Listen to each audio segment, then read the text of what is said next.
Bonjour. D'abord sa barbe et son béret, évidemment. Et puis aussi un tremblement très particulier. Et puis surtout peut-être la vibration dans sa voix d'une colère inimitable pendant des décennies. Ce fut cela, l'image de l'abbé Pierre à la télévision. Ceux qui ont pris tout le plat dans leur assiette, laissant les assiettes des autres vides, et qui, ayant tout, disent avec une bonne figure, une bonne conscience, nous qui avons tout, on est pour la paix. Je sais que je dois leur crier à ceux-là, les premiers violents, les provocateurs de toute violence, c'est vous. Et quand le soir, dans vos belles maisons, vous allez embrasser vos petits-enfants, avec votre bonne conscience, au regard de Dieu, vous avez probablement plus de sang sur vos mains d'inconscients que n'en aura jamais le désespéré qui a pris des armes pour essayer de sortir de son désespoir. Alors, quels traits composent cette image ultra familière, mais aussi quels détails discordants en ont été gommés, peut-être pour la rendre plus rassembleuse.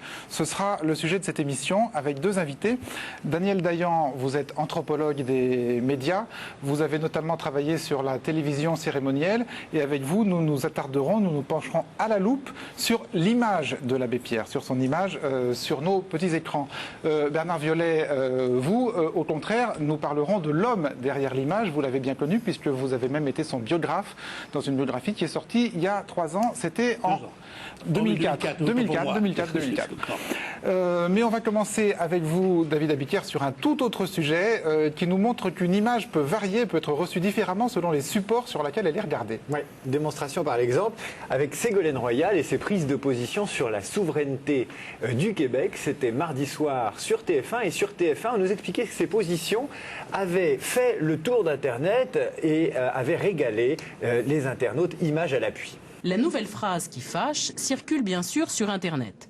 Hier, Ségolène Royal a été interpellée à l'issue d'une rencontre avec le dirigeant du Parti québécois, une formation indépendantiste, sur ses affinités avec les valeurs de son interlocuteur. Valeurs qui sont celles qui nous sont communes, c'est-à-dire la souveraineté et la liberté du Québec. Vous avez vu ces images, elles sont un peu sales, un peu pixelisées comme on dit en informatique.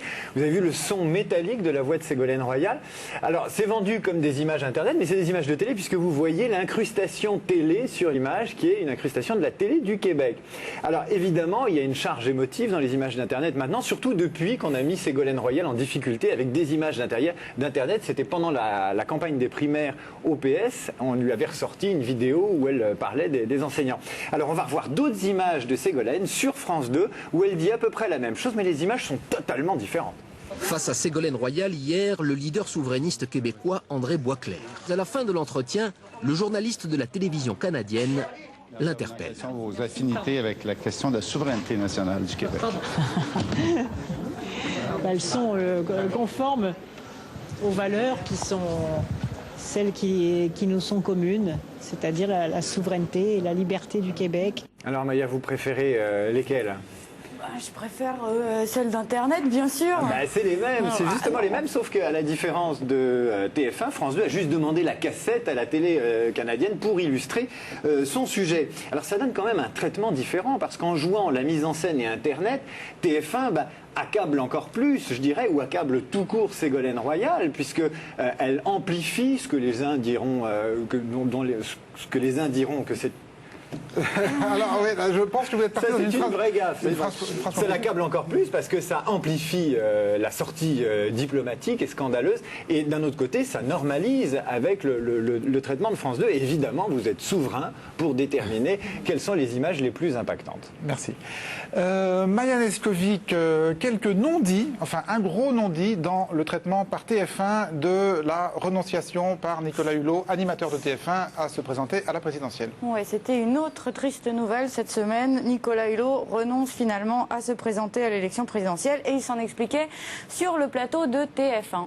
Nicolas Hulot, qui est notre invité aujourd'hui, et qui a décidé donc finalement de ne pas se présenter à la présidentielle. Est-ce que ça a été dur? Est-ce qu'il y a eu des moments ces dernières semaines où vous avez vraiment eu envie de vous présenter? Oui, j'en étais le premier étonné. Et curieusement, cette décision était plus complexe, plus lourde que je ne l'ai imaginé. Voilà, alors il avait donc choisi sa chaîne, TF1, pour faire cette annonce. Pourtant, en novembre dernier, c'était sur le plateau de France 2 qu'il avait évoqué l'éventualité de sa candidature. Alors à l'époque, ça nous avait un petit peu étonnés. On avait donc appelé un proche de Nicolas Hulot qui nous avait expliqué que, non, en fait, tout simplement, TF1 avait loupé le coche, mais qu'il n'y avait aucun problème entre l'animateur et sa chaîne. Or, on apprenait cette semaine dans le journal Le Monde que ces derniers temps, les relations entre TF1 et Nicolas Hulot, c'était un peu tendu, même bien tendu, puisque Nicolas Hulot, qui est salarié de TF1, avait été mis en disponibilité et que son salaire avait été suspendu. Alors Le Monde dit 1 mois, mais nous on a appris que c'était carrément 2 mois, donc suspension de salaire pour le mois de décembre et le mois de janvier. Donc évidemment, nous avons cherché à en savoir plus. Voilà, alors chacun a son explication et vous vous doutez bien que les versions ne sont pas tout à fait pareilles. Alors il y a la version TF1 qui explique que c'est quand même un peu normal qu'un patron suspende le salaire d'un employé qui passe plus de temps à préparer sa campagne qu'à préparer ses émissions. Alors il y a aussi la version des proches de Nicolas Hulot qui soupçonne TF1 d'avoir voulu, je cite, taper dans la caisse pour le dissuader de se présenter. Mais enfin, taper dans la caisse, taper au portefeuille surtout. Ils n'ont pas tapé dans la caisse de TF1 justement. Taper dans la caisse de Nicolas Hulot. Voilà. Mais rassurez-vous, depuis l'annonce de sa non-candidature, les relations se sont nettement détendues. Il y a quelques jours, l'animateur a rencontré ses patrons Patrick Lelay et Étienne Moujotte qui lui ont signifié son retour dans la grande famille de TF1 ainsi que le retour de son salaire dans sa caisse. Voilà, c'est vrai qu'un animateur de TF1 en compagnie des Verts avec leurs habits en laine écrue et leurs jeans rapiécés, ça n'aurait pas fait une excellente image. Merci Maya. Un chef d'État qui s'en prend bille en tête à une puissante chaîne de télévision privée de son pays, ça se passe au Venezuela, Julia. Et ça se passe pendant les vœux annuels de Hugo Chavez qu'il donne chaque année. Il était récemment élu avec 63% des voix, mais sauf que cette fois-ci, ces vœux qui sont évidemment diffusés en direct sur la chaîne publique vénézuélienne, pour le coup, ils ne sont pas vraiment traditionnels. Il s'en prend à ses opposants politiques et plus particulièrement à la chaîne privée RCTV qu'il a beaucoup critiqué pendant sa campagne électorale. La chaîne en question, le lendemain matin, reprend ses images sur son antenne et c'est le présentateur vedette de la chaîne qui regarde ces images en compagnie d'un invité qui représente les intérêts américains au Venezuela. Hay un señor por ahí, de esos representantes de la oligarquía, que quería ser presidente de la oligarquía. Y que luego esos gobiernos adecocopellanos le dieron concesiones para tener un canal de televisión. Y él ahora anda diciendo que esa concesión es eterna. Se le acaba en marzo la concesión de televisión. Se le acaba en marzo. Así que mejor es que vaya preparando sus maletas y vaya viendo a ver qué va a hacer a partir de marzo. No habrá nueva concesión para ese canal golpista de televisión que se llamó Radio Caracas Televisión. Se acaba la concesión. Ya está redactado la medida. Voilà, que d'émotion, c'est terminé la concession pour RCTV, sauf que réellement la concession expire fin mois mai, contrairement à ce que dit le président Hugo Chavez, mais visiblement il est un peu pressé de se débarrasser de cette chaîne nuisible. Ça se voit, hein. Oui, ça se sent, ça s'entend surtout. Mais quelques jours plus tard, il en remet une couche dans son talk show le dimanche dernier qui s'appelle Allo Presidente. Alors c'est un talk show en direct où lui est la seule vedette et les Vénézuéliens peuvent l'appeler en direct et regarder, il La durée moyenne du talk show, c'est combien? C'est entre 5 et 7 heures. Hein. Cette fois-ci, c'est allé jusqu'à 7 heures. Donc, on est vraiment allé chercher cette phrase de Hugo Chavez. Comme Castro. Comme Castro. Alors, un extrait. Pas les 7 heures, rassurez-vous.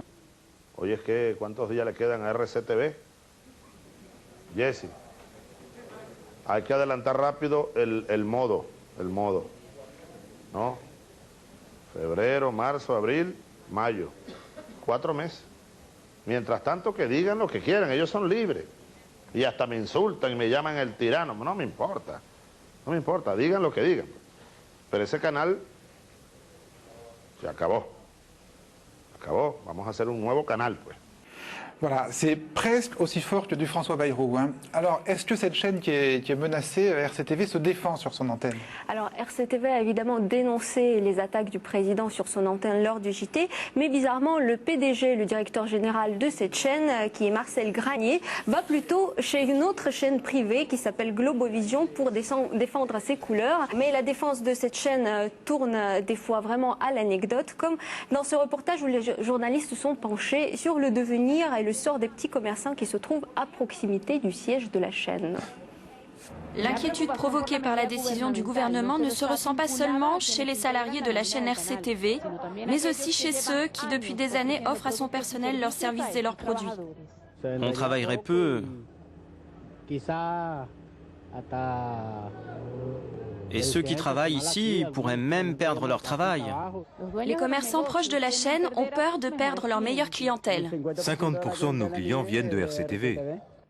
Voilà, comme vous l'avez entendu dans le passage précédent, Hugo Chavez quand même avait rassuré les commerçants en disant qu'il y aurait bien une autre chaîne de télévision. Par contre, ce qui reste énigmatique pour l'instant, est-ce que la chaîne restera privée ou elle sera renationalisée, comme c'était le cas pour les entreprises pétrolières au Venezuela? À suivre. Merci Yulia. L'évidence, c'est peut-être le premier mot qui vient à l'esprit lorsqu'on observe à la loupe l'image médiatique de l'abbé Pierre telle que les médias en plus d'un demi-siècle l'ont construite. Évidence de la compassion, bien entendu, évidence de combat incontestable et peut-être surtout évidence d'un statut unique dans le paysage français, d'un statut irremplaçable.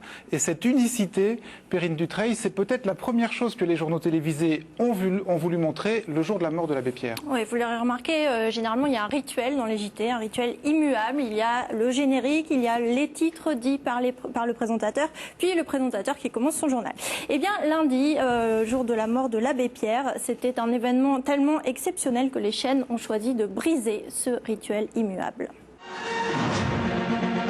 Dans la mesure où pendant son temps de vie, on a essayé de mettre sa main dans la main de ceux qui souffrent. Au moment de la fin, c'est-à-dire du commencement de la lumière, on trouve dans son autre main la main de l'amour infini. Une voix, une force incroyable. L'abbé Pierre est mort ce matin au Val-de-Grâce à Paris. Mesdames et messieurs, bonjour. Il avait 94 ans. Toute la France est touchée au cœur, disait aussitôt Jacques Chirac, qui s'est dit bouleversé comme des millions de Français.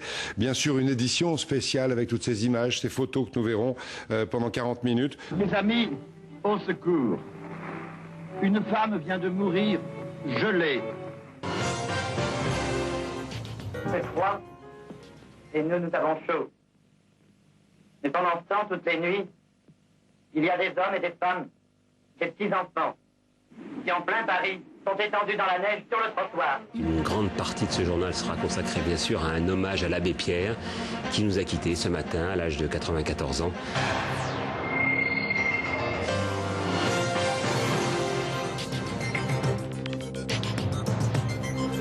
Depuis l'âge de 7-8 ans, j'ai passé ma vie entière à prier tous les jours pour demander de mourir jeune.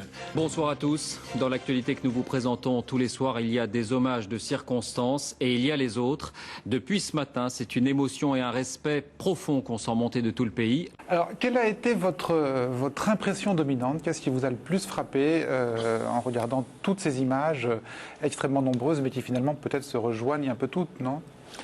J'ai été très frappé en lisant le texte de Roland Barthes sur l'abbé Pierre 50 ans après. Et que c'était très intéressant de se poser la question, qu'est-ce qui s'est passé en 50 ans? Est-ce que ça a changé? Le texte de Roland Barthes, je le vois évidemment, c'est le texte extrait de ce recueil culte de Roland Barthes qui s'appelle Mythologie, dans lequel il y a effectivement 2 pages d'anthologie sur l'abbé Pierre.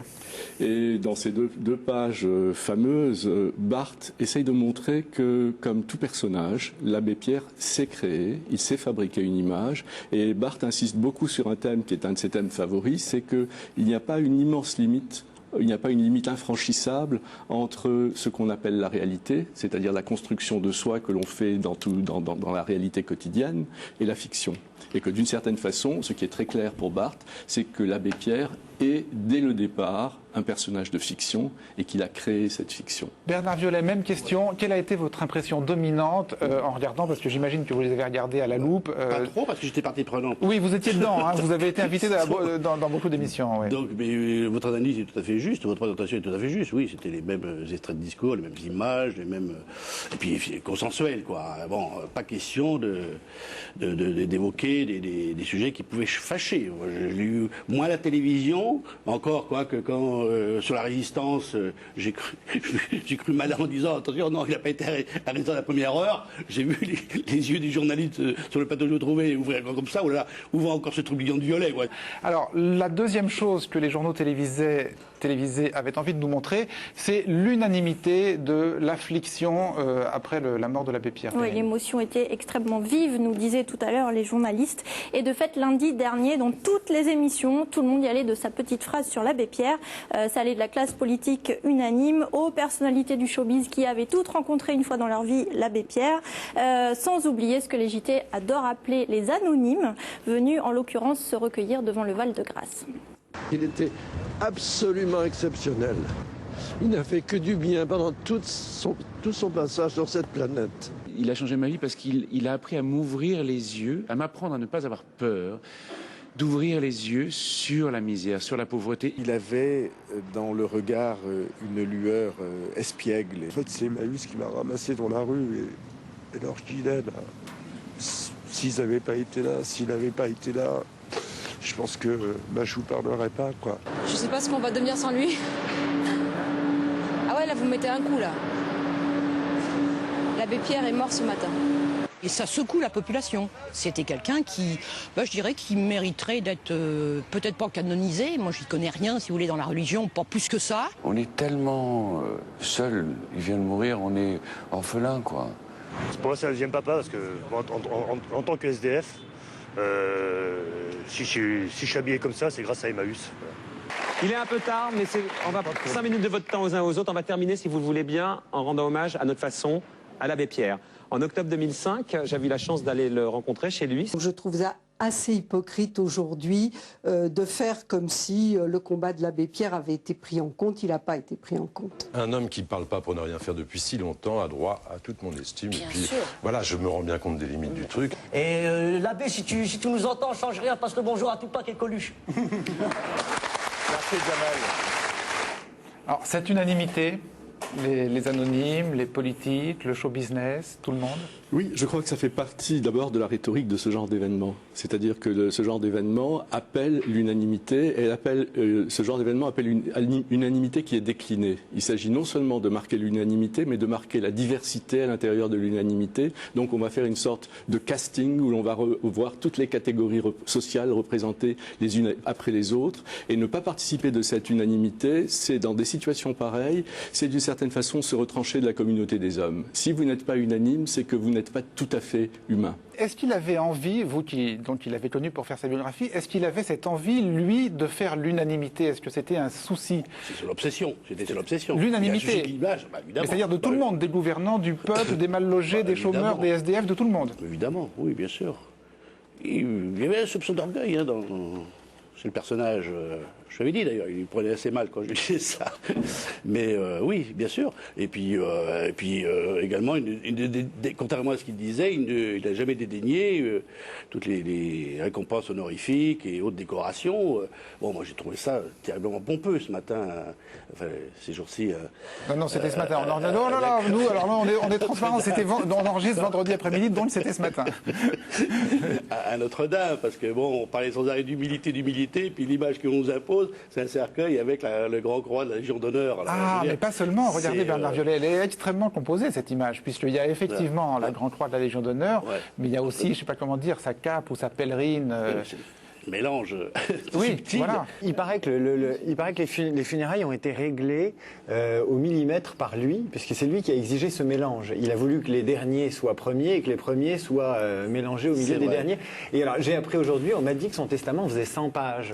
C'est moi qui le possède. Il fait vraiment 100 pages. Je parle déjà beaucoup dans le mot. Il fait 100 pages ou pas 114. 114 pages. Pour quelqu'un qui n'a rien et qui vit dans la simplicité, régler sa succession en 114 pages, c'est énorme quand même. Formidable. Y compris de la cérémonie de Notre-Dame. Y compris de la cérémonie de Notre-Dame. Il n'a pas parlé de Notre-Dame textuellement, mais bon, il parlait des choix musicaux. Il proposait pour les obsèques. L'habit dans le cercueil, robe de mur ou eau blanche à capuchon. Et puis il dit bon, si on me met quelques décorations, j'ai reçu ça, ça et ça comme décoration, les jeux d'honneur, grand croix, machin. Bon, si on les dépose sur mon cercueil, je n'en ferai pas un caprice. Alors, je ne ferai pas un caprice. Ça rappelle Mitterrand, la célèbre phrase de Mitterrand parlant de ses obsèques, une messe est possible. Voilà. Bon. Judith, vous, ce qui vous a frappé, c'est une manière, alors je ne sais pas, pour les médias ou pour les politiques, d'évacuer le contenu des colères de l'abbé Pierre. Oui, j'ai compris ça lundi dernier, quand vous m'avez demandé de regarder les images, quand toutes les télés pleuraient encore la mort de l'abbé Pierre. Moi, devant ce concert de larmes, j'ai eu envie de gueuler comme il l'a fait. Comme lui, oui. Comme lui. C'est-à-dire plutôt sans ménagement. Ceux qui ont pris tout le plat dans leur assiette, laissant les assiettes des autres vides, et qui, ayant tout, disent avec une bonne figure, une bonne conscience, nous, qui avons tout, on est pour la paix. Je sais que je dois leur crier à ceux-là, les premiers violents, les provocateurs de toute violence, c'est vous. Et quand le soir, dans vos belles maisons, vous allez embrasser vos petits-enfants, avec votre bonne conscience, au regard de Dieu, vous avez probablement plus de sang sur vos mains d'inconscient que n'en aura jamais le désespéré qui a pris des armes pour essayer de sortir de son désespoir. Voilà, ce sont des mots qui tapent très fort. C'est une violence inouïe. Voilà. Inouïe. Ça fait mal et ça fait mal à tout le monde. Moi, ça me fait mal à moi aussi. Je me sens inculpée quand j'entends ça. J'ai l'impression d'entendre les mots d'un insurgé, d'un révolté, peut-être même d'un révolutionnaire qui n'a pas cessé de gueuler et de nous engueuler pour éveiller les consciences, pour faire bouger les pouvoirs publics et qui a utilisé pour ça tous les médias au point, malheureusement pour lui peut-être, de devenir leur chouchou. L'abbé Pierre savait où parler pour que son message soit entendu. C'est aussi grâce à ça qu'il est devenu le numéro 1 dans le cœur des Français, peut-être. Thomas Auro. C'est que vous l'aimez, c'est l'abbé Pierre. Il est là. Voici l'abbé Pierre. Il s'agit de l'abbé Pierre. À 17 reprises, il a été élu personnalité préférée des Français. Et voilà le révolutionnaire métamorphosé en castor préféré des Français. Castor méditatif. Hein. Oui, méditatif, mais enfin castor quand même. C'était son totem chez les scouts, je pense. Celui qu'on chérit. Voilà, alors il appelle à l'insurrection et on lui répond par des mots d'amour. Et les médias idolâtrent le saint homme au lieu de prêter leurs armes à son combat. Je ne sais pas, les télés pourraient faire preuve de conscience politique, analyser les enjeux sociaux, économiques du problème pour relayer son combat. Mais non, tout se passe comme si le mal-logement était une espèce de fatalité vraiment désolante, mais alors totalement inexplicable. Et du coup, les politiques, bien peinards, peuvent eux aussi se contenter de répondre à ces invectives par des mots d'amour. Nous a montré la voie du cœur. C'est à nous tous de nous rassembler pour donner tout leur sens aux valeurs de justice et de fraternité qui sont en fait le ciment même de notre patrie. Ben ça oui, le ciment de notre patrie, puis un ciment bien pris depuis 50 ans et plus que ça dure et que ça bouge pas ou si peu et que les pouvoirs publics, aidés par des médias bien bétonnés, n'ont rien entendu de ce qui se criait de révolutionnaire dans les sites télégéniques coup de gueule de l'abbé. Comme quoi, on peut être très en vue et pratiquement inaudible. Oui, mais alors la question que ça pose, c'est qui a construit ce personnage consensuel? Est-ce que c'est seulement les médias ou est-ce que lui-même n'en est pas un petit peu co-responsable, si j'ose dire? Est-ce que, comme vous le disiez tout à l'heure, c'était pas quelqu'un qui avait envie à la fois de porter ce message révolutionnaire et d'être aimé de Michel Drucker, et d'aller chez Michel Drucker. Bien sûr, parce que comme un militant, il a besoin d'une adhésion massive à son combat. Donc plus on est nombreux à l'aimer et à adhérer à sa cause, plus il a de chances de faire aboutir son combat. Mais je crois que devenir un personnage de fiction et être aimé pour lui-même l'intéressait assez peu. David, moi je crois que la clé de cette réussite-là, je pense que ça n'aurait pas été possible si on n'était pas en totale déchristianisation. C'est-à-dire qu'on a passé une partie de la vie médiatique de l'abbé Pierre à considérer qu'il n'était plus catholique. Judith vient de faire une démonstration extraordinaire, c'est-à-dire qu'elle a regardé le sermon d'un prêtre qui invoque Dieu, qui parle aux plus malheureux, qui dit il faut donner la main, tendre l'autre, et elle l'a considéré comme un révolutionnaire, comme un révolté et comme un militant. Alors que nous avons une figure de prêtre tout à fait classique. Mais comme il est prêtre, on ne peut plus le regarder dans une société postmoderne. Quelqu'un qui dit vous qui êtes au chaud, vous avez du sang sur les mains, c'est un discours de prêtre classique, ça? Bien sûr, puisqu'il fait jouer la culpabilité catholique tout à fait traditionnelle. Il invoque Dieu, il est dans le sermon, il n'est pas du tout dans le coup de gueule, il n'est pas du tout dans le manifeste révolutionnaire, c'est un prêtre. Alors, il y a les signes, non mais dans le personnage, il y a les signes du prêtre, il y a les signes du guerrier, il y a les signes du révolutionnaire. Vous avez le sentiment que tout ça se combine comment ? Je pense que ça s'est combiné d'une façon harmonieuse. Je suis entièrement d'accord avec votre description par rapport au christianisme. C'est-à-dire qu'il s'agit de proposer une sorte de christianisme du sens commun qui soit lavé de toutes les techniques, tous les éléments techniques de la théologie. La théologie, c'est pour les intellectuels. D'autre part, comment dirais-je, il faut un catho light. La chasteté, c'est pas très bien. Ouais. Et petit à petit, il y a une espèce de décision. Je vais représenter l'Église par moi-même. C'est ce qui me frappe énormément ici, c'est l'individualisme. Alors bon, c'est vrai. Alors les signes du catholicisme, de l'appartenance à l'Église catholique chez lui sont incontestables. Parfois, ça lui a valu des problèmes. Alors on anticipe un peu, Perrine. On avait prévu de passer l'image. Aujourd'hui, effectivement, sous le coup de l'émotion et du deuil, les médias célèbrent un personnage consensuel. Ça n'a pas toujours été le cas, et il est arrivé qu'il soit sifflé sur un plateau de télévision. Ouais, c'était dans l'émission spéciale Tous ensemble contre le SIDA. C'était en avril 94. À l'époque, on est quelques mois seulement après la polémique lancée par les prises de position du pape, notamment en Afrique, où il s'était opposé aux préservatifs. Au cours de cette soirée, donc en avril 94, une interview enregistrée de l'abbé Pierre est diffusée. Je voudrais maintenant que nous regardions un petit sujet court de l'abbé Pierre qui a tenu à se joindre à cette soirée. À se joindre à nous, évidemment, pour vous dire qu'il fallait se mobiliser, évidemment, l'abbé Pierre, en quelques secondes. Pour tous ceux qui veulent se protéger du risque, je les supplie de se souvenir de ce que on nous dit maintenant, que plus d'une des marques du préservatif ne sont pas sûres, sont perméables. Il n'y a qu'un préservatif absolument sûr, c'est la fidélité dans les foyers. Souvenez-vous de cela et que ce soit ce qui règne chez vous et y donne la paix et l'espérance. Bon, l'abbé Pierre a tenu des propos qui concernent l'abbé Pierre. S'il vous plaît, s'il vous plaît. L'abbé Pierre a tenu à être dans cette soirée. C'est vrai que certains magazines sortent régulièrement des enquêtes pour montrer que le préservatif n'est pas un bon moyen. Certes, comme dit l'abbé Pierre, la fidélité est formidable, mais le préservatif, on s'est renseigné, re-renseigné, sur-renseigné avec des médecins. On aura l'occasion d'en parler bien évidemment plus tard. On aura même l'occasion probablement de vous en montrer tout à l'heure. Le préservatif est quelque chose qui ne fait pas passer le virus, c'est clair. Alors, une semaine plus tard, on retrouvait l'abbé Pierre dans une autre émission. Cette fois-ci, il était en face de Doc et Diffoul. À l'époque, c'était de célèbres animateurs de radio pour les jeunes.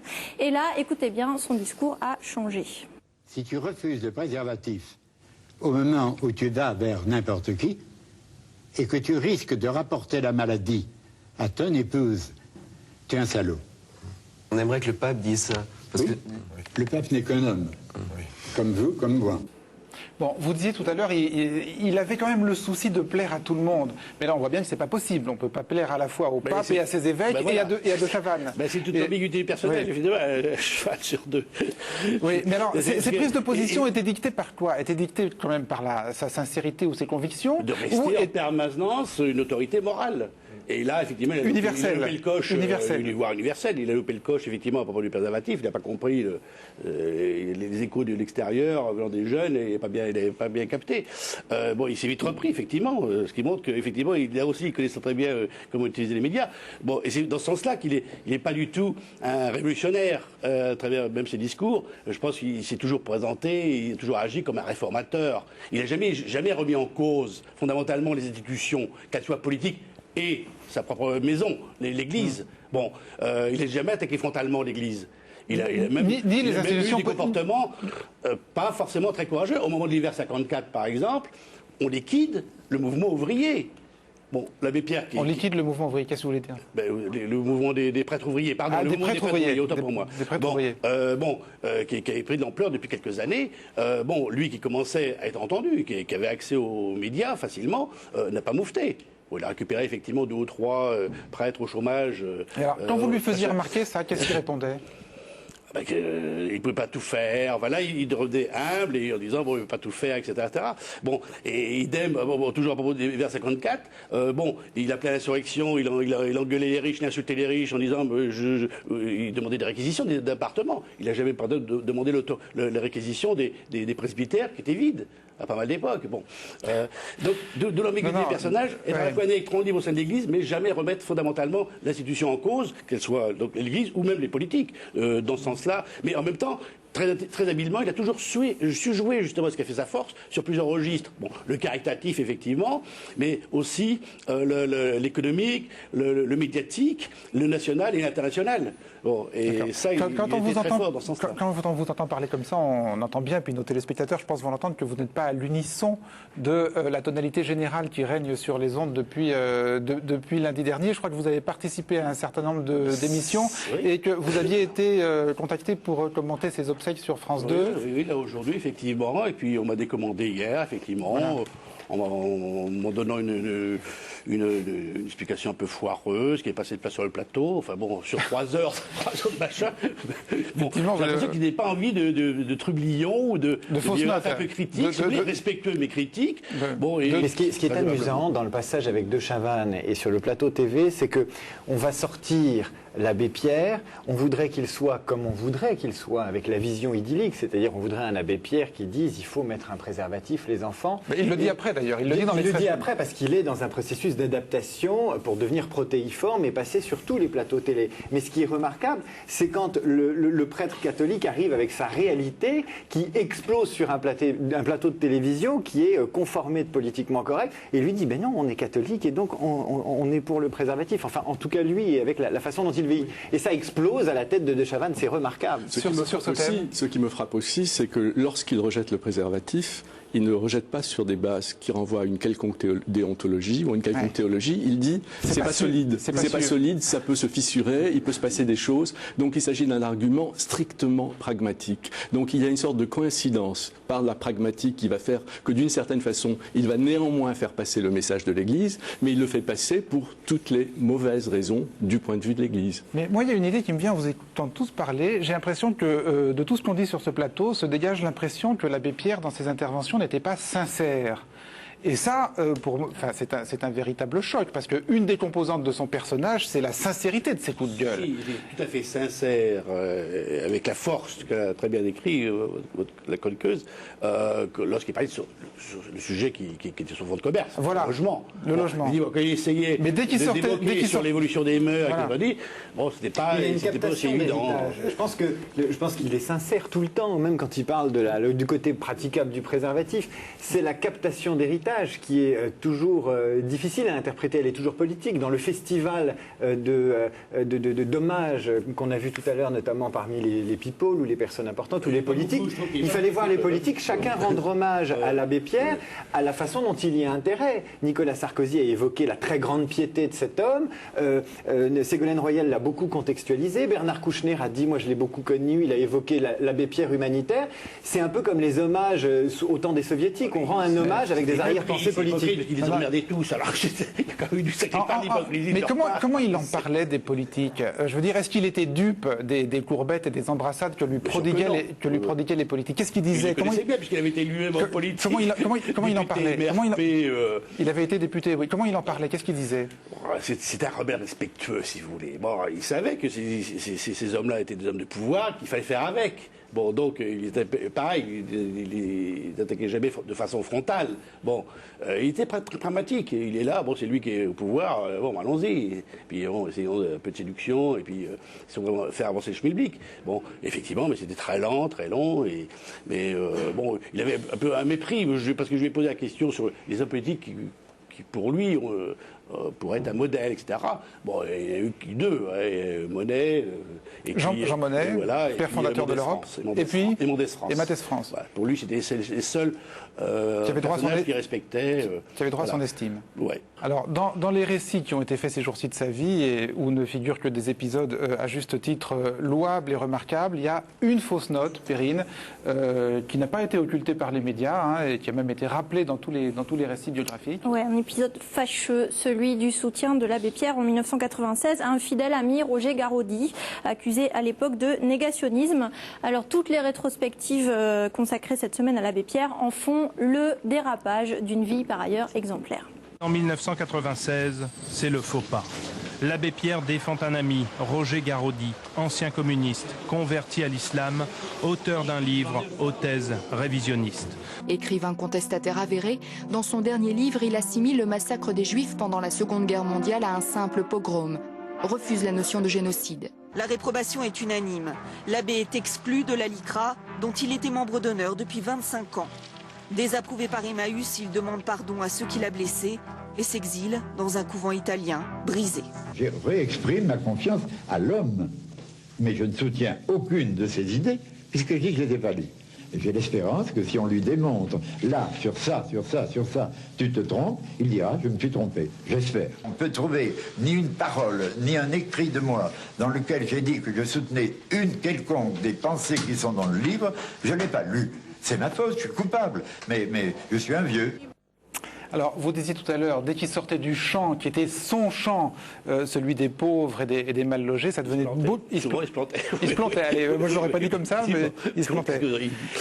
Et alors, ça, bon, vous abordez cet épisode-là dans votre livre, et ce que vous avez raconté à Perrine, c'est que ça n'a pas été l'épisode le plus simple à écrire. Non. C'était là, parce que donc, c'est 3 ans de travail, 9 mois d'entretien hebdomadaire avec eux, avec un accord préalable, c'est-à-dire qu'il allait relire, effectivement, le manuscrit, que bon, s'il y avait des problèmes, on en discuterait, mais voilà, bon, évidemment, la lecture 14 fois, il a lu mon manuscrit, il a trouvé qu'il n'avait rien trouvé à redire, jusqu'au moment où son entourage, effectivement, a pointé du doigt une phrase qui concernait la création d'Israël. Et alors, qu'est-ce qui s'est passé à ce moment-là? Parce que lors de nos entretiens, l'abbé Pierre m'avait déclaré que pour lui, la création d'Israël était illégitime sur un plan religieux et que politiquement, ce fut une erreur. Vous pouvez répéter, mon père? Je répète, etc. Bon, jusqu'au moment où, donc, le premier manuscrit, il laisse passer, ça, et effectivement, certains membres de son entourage ont dit non, ça passe pas, on ne veut pas une nouvelle affaire Garaudy, donc il faut soit supprimer la phrase, soit l'atténuer. J'ai dit non, moi, pas question de la supprimer. Donc vous l'avez atténuée, c'est vrai qu'elle est beaucoup plus... Ah, je l'ai pas atténuée, non, j'ai demandé aux membres de l'entourage... Ah oui, aux membres de l'entourage... Elle est plus complexe dans le livre, on ne va pas les lire, mais elle est plus... Aux membres de l'entourage de formuler, effectivement, l'atténuation qu'ils souhaitaient voir apporter. Bon, ils l'ont effectivement... Donc on a gardé cette partie de la phrase qui est claire, qui est nette, et en faisant dire ensuite à l'abbé Pierre, mais les choses étant ce qu'elles sont devenues aujourd'hui, je prie de toutes mes forces pour que Palestiniens et Israéliens vivent enfin un jour en paix. Voilà, il a un tout petit peu retouché cet aspect de sa biographie. Sous la pression de son entourage. Sous la pression de son entourage. Ça ne correspondait pas à ses convictions. Sur cet aspect-là? Oui, il me semble que là aussi, il y a à la fois cette dimension d'adapter le discours au fait qu'il puisse être entendu, mais simultanément, je pense qu'il y a une sincérité profonde, et cette sincérité profonde me semble être très liée au fait que la carrière, la vie de l'abbé Pierre s'étend quasiment d'un certain discours qui est un discours du 19e siècle, jusqu'à un discours qui est un discours de la fin du XXe siècle. C'est-à-dire qu'on sait que l'abbé Pierre n'est pas un antisémite, puisqu'il a, dans certaines circonstances, il mériterait d'être injuste. Il a fait passer des gens. Sauvé de nombreux juifs pendant la guerre, il faut le dire. Mais il faut savoir aussi que l'antisémitisme est une création qui a un moment historique, qu'avant l'antisémitisme, il y a eu l'antijudaïsme théologique, et qu'après l'antisémitisme, il y a eu l'antisionisme. Et d'une certaine façon, la carrière intellectuelle par rapport à ce sujet de l'abbé Pierre, c'est qu'il est passé de l'anti-judaïsme théologique à l'antisionisme en sautant par-dessus l'antisémitisme. Je crois que l'antisémitisme lui était totalement étranger, mais je crois que ce qu'il y avait, c'est son appartenance spontanée à une certaine tradition du catholicisme social dont il a continué un certain nombre de discours. Et je crois qu'en se construisant, c'est vrai qu'on ne choisit pas toujours les éléments grâce auxquels on se construit, mais il y a une certaine logique dans cette construction, et cette logique implique aussi peut-être une sorte de désintérêt pour les arguties théologiques. Mais lorsqu'on ne fait pas de théologie et qu'on est un homme religieux, eh bien la théologie vous rejoint. Et je crois qu'il a été rejoint par sa théologie et qu'il a payé le mépris qu'il avait pour un certain nombre de discussions qui lui paraissaient peut-être intellectualistes. Voilà, le décryptage du faux pas Garaudy qui, à vous écouter, et si je vous en crois, n'est pas tout à fait un faux pas puisqu'il se situe dans la cohérence intellectuelle du personnage. Merci à tous deux d'avoir contribué à éclairer cette image de l'abbé Pierre. Si vous voulez approfondir ce sujet passionnant, alors au début de l'émission, nous avons beaucoup parlé de ce recueil classique, les mythologies de Roland Barthes. Ça a été écrit il y a plus de 50 ans maintenant, mais ça n'a pas pris une ride. Beaucoup d'entre elles n'ont pas pris une ride. La fameuse biographie de Bernard Violet, tout à fait précise et intéressante, elle va être rééditée ces jours-ci. Avec le testament. Avec un bonus, si j'ose dire, le testament, les 114 pages du testament de l'abbé Pierre. Et le dernier livre que vous avez rédigé, Daniel Dayan, n'a pas grand-chose à voir. Il est rédigé sous votre direction. Ça s'appelle La terreur spectacle, ça n'a rien à voir avec l'abbé Pierre.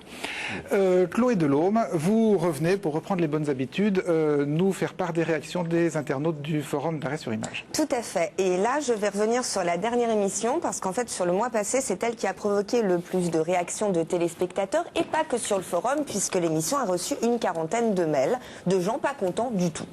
Donc en fait, je vais revenir sur ce qui s'est passé dimanche dernier, à savoir dans la première partie de l'émission déjà, Yulia Kapustina nous présentait un sujet sur la permanence de la torture en Égypte. 2 policiers ont été arrêtés après la diffusion d'une vidéo de torture filmée dans un des commissariats de Caire sur le blog de journaliste Wael Abbas. Et la victime, Emad El Kabir, un chauffeur de minibus, a été arrêté en janvier 2006, c'est-à-dire il y a un an, par 2 policiers en civil. Il a été déshabillé et sodomisé avec un manche à balai.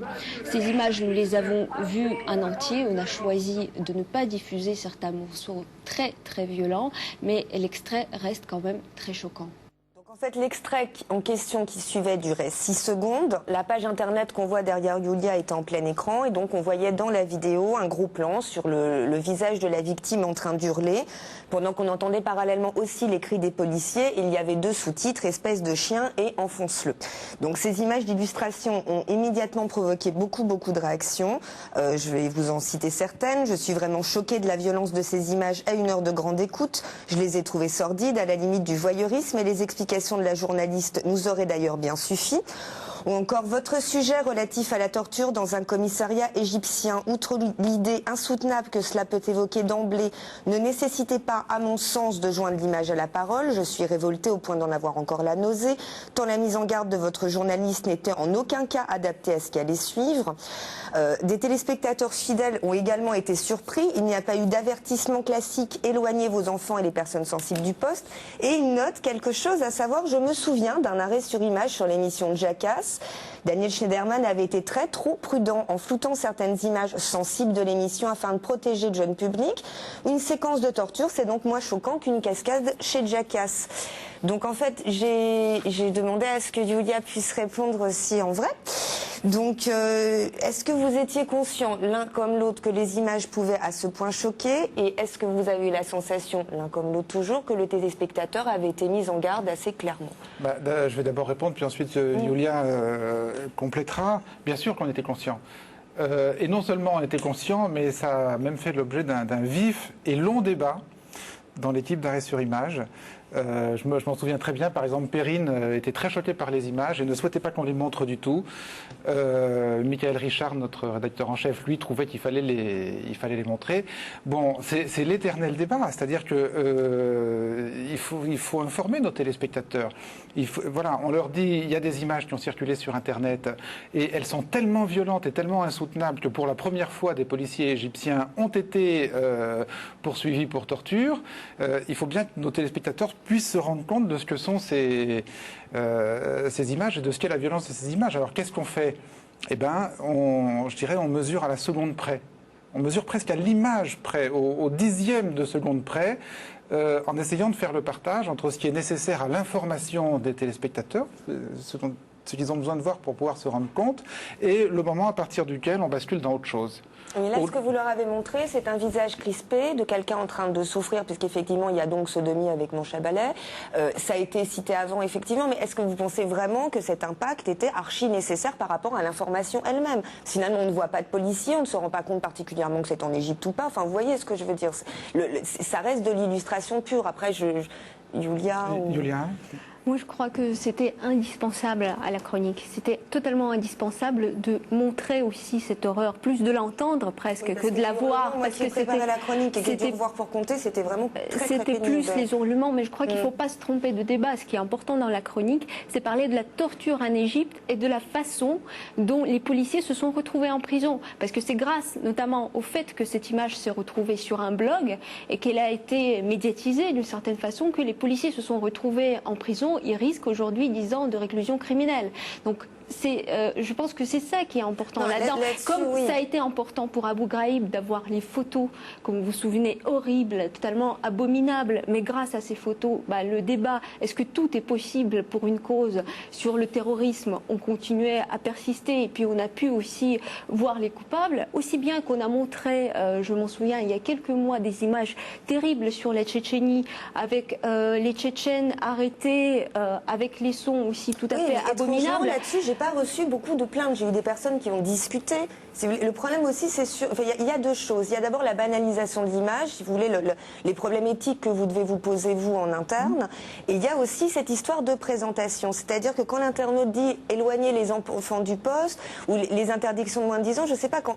Julia, dans l'extrait que vous avez rediffusé, Julia dit textuellement l'extrait reste très choquant. Mais donc, je pense qu'il y a aussi peut-être un truc de ton, peut-être. Il n'est peut-être pas assez fort. On aurait peut-être dû. En tout cas, il n'a pas été entendu. Et moi, donc, ce que j'aimerais savoir, qu'on soit bien clair pour les téléspectateurs, c'est vous avez une obligation. Comment ça se passe avec ce type d'image? Vous devez dire textuellement, il faut éloigner le public sensible. Non, il n'y a aucune obligation de ce genre. C'est une sorte de légende urbaine qu'on s'est créée. Il n'y a aucune obligation de ce genre, mais moi, je veux dire, sans y être obligé, je considère qu'il est nécessaire, à partir du moment où on va passer des images qui vont choquer, qui peuvent choquer, il est nécessaire de le dire. Voilà. Donc on l'a dit, on l'a sans doute pas dit assez fort, et la prochaine fois, on le dira d'une manière plus claire. Très bien. Autre chose, Chloé? Oui, je passe à ma deuxième partie, qui est donc la suite de l'émission de dimanche dernier.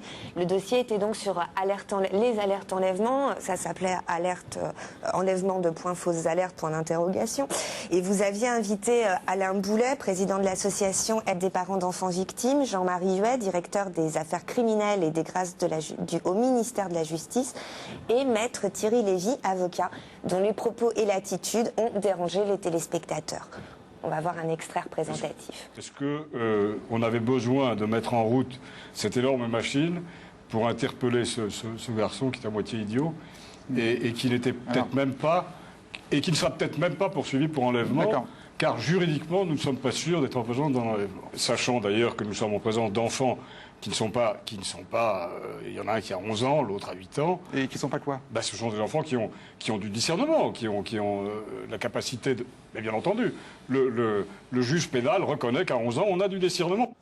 Voilà, alors les mails et les messages ont plu. Donc là, j'ai un extrait d'email. Je suis très choquée par Maître Lévy qui se permet de parler des handicapés mentaux en termes d'idiots et qui estime qu'à 8 et 11 ans, on a suffisamment de discernement et de lucidité pour suivre ou pas une personne qu'on connaît. Un autre message, les réponses quand il y en a eu et les arguments de Maître Lévy m'ont scandalisé. Puisse-t-il ne jamais connaître l'angoisse des parents d'enfants victimes d'enlèvement, le cas échéant, si j'ai bien compris ce qu'il a dit. Je me garderai bien de témoigner auprès des forces de police car je ne voudrais pas attenter à la présomption d'innocence des personnes qui accompagneraient ces enfants. Bon, il est vrai que sur le premier point, des enfants de 8 et 10 ans, là, on vous voit qui fait un geste, mais en fait, vous ne l'avez pas coupé. C'est Alain Boulet, plus tard, qui est revenu sur ce problème. Et certains téléspectateurs se sont indignés au point de se demander ce que Maître Lévy faisait sur le plateau. Et c'est vrai que quand on regardait attentivement l'émission, on avait peut-être un petit élément de réponse. Maintenant, sur ce plateau, je suis encore stupéfait parce que je constate qu'il y a une espèce de consensus qui se fait autour de ces méthodes. Consensus que vous venez de rompre. Hein. Et vous êtes là pour ça. Je viens de rompre. Je ne sais pas si je suis là pour ça, mais en tout cas, je suis très content d'être là pour le dire. Et vous êtes là pour ça. Donc en fait, vous avez invité Maître Lévy pour créer la polémique en sachant qu'il risquait un petit peu de déranger avec ce qu'il allait raconter. Pour rapporter une opinion dissidente. Une opinion dissidente. Pour rapporter une opinion dissidente qui me paraissait d'autant plus nécessaire que cette opération des alertes enlèvement, dans son principe, semble incontestable. Tout le monde a envie de se dire, bah oui, si ça peut permettre de sauver la vie d'un enfant, il faut le faire, il faut faire ces opérations. Bon, il me semble qu'on peut quand même apporter à ces opérations des objections légitimes. On peut se demander si on n'en fait pas trop, on peut se demander si on risque pas, en spectacularisant les affaires, d'encourager la délation. Je vous rappelle que le président de la Ligue des droits de l'homme a parlé de show médiatique à propos de ces opérations. Donc on voulait avoir sur le plateau quelqu'un qui, face aux représentants du ministère de la Justice et aux représentants des parents de victimes, quelqu'un qui porte une opinion différente. On avait d'abord voulu inviter justement le président de la Ligue des droits de l'homme qui ne pouvait pas être là pour des raisons d'agenda. On a invité Maître Lévy, qui c'est vrai n'a sans doute pas été le défenseur le plus adroit des arguments opposés aux alertes enlèvement.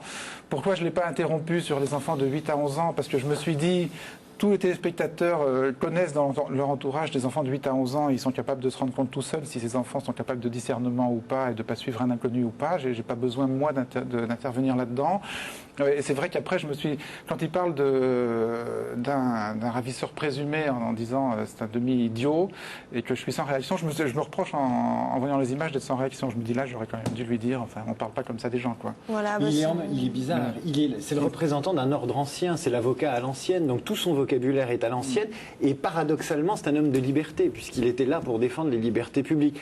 Donc c'est quand même un objet télévisuel non identifié. Thierry Lévy, avec sa culture, son vocabulaire d'avocat de prétoire, c'est assez rare d'avoir sur un plateau de télévision quelqu'un qui mixe un vocabulaire, une culture de liberté comme ça. Non, mais voilà, enfin, j'ai fait le tour, moi, je crois. Les internautes voulaient, enfin, je pense votre avis aussi sur comment vous vous sentiez quand Maître Lévy faisait, non pas une sortie de route, mais affirmait effectivement ses opinions de la sorte. Et je pense que vous avez... pas bien sur ce plan-là, mais cela dit, plus loin dans l'émission, dans un extrait que vous n'avez pas remontré, mais on ne peut pas tout remontrer, je pense qu'on l'a quand même amené à... on l'a quand même acculé à essayer de faire une distinction entre ce qu'il appelait de la délation et ce qui était du témoignage, et où on se rend bien compte que dans son esprit, les choses n'étaient pas parfaitement nettes, ce qui affaiblissait sa démonstration. Ce qui est amusant sur l'histoire de délation et témoignage, où effectivement j'ai hésité à prendre les images, parce que des internautes et des téléspectateurs s'étaient plaints qu'ils n'avaient pas répondu et que vous n'arriviez pas, mais en fait en faisant le montage, c'était très délayé, mais finalement il répondait. Non, moi je trouve surtout qu'on voyait qu'il n'arrivait pas à répondre, c'est-à-dire qu'il n'avait pas les idées claires sur ce... Là c'est le problème de la schizophrénie de la romancière qui rapporte la parole des internautes et qui a une autre opinion. Donc... Très bien. Ok, merci beaucoup Chloé, au mois prochain. Arrêt sur Image revient dimanche prochain, 12h38. Au revoir à tous.